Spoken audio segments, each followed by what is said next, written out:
Hello and welcome to Daily Tech Tutor. Today you'll learn how to write a B-1 visa invitation letter. This letter is a formal document issued by a US-based individual or company inviting a foreign national to visit the United States temporarily for business-related activities under the B-1 visa category. You'll begin by listing your full name, address, phone number, email, and the current date. Then, address the letter to the Consulate General of the United States, including the embassy's full address. Use a clear subject line stating "Invitation Letter for B-1 Business Visa, Visitor's Full Name." Finally, start the letter with a formal greeting such as "Dear Sir, Madam."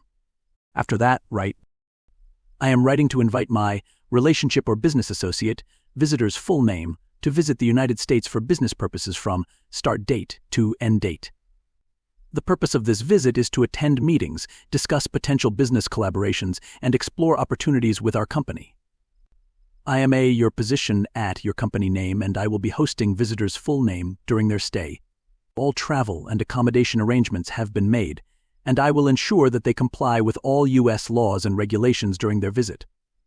Visitors' full name will return to visitors' home country following their visit, as they have ongoing professional and personal commitments there.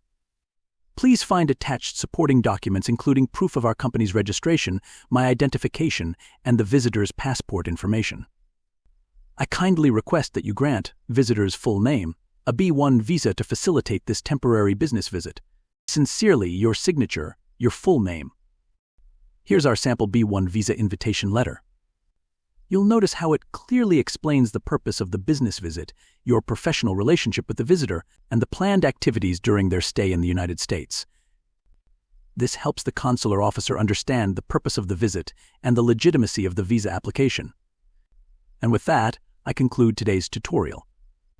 If you found it helpful, please like and subscribe for more tips on drafting formal letters.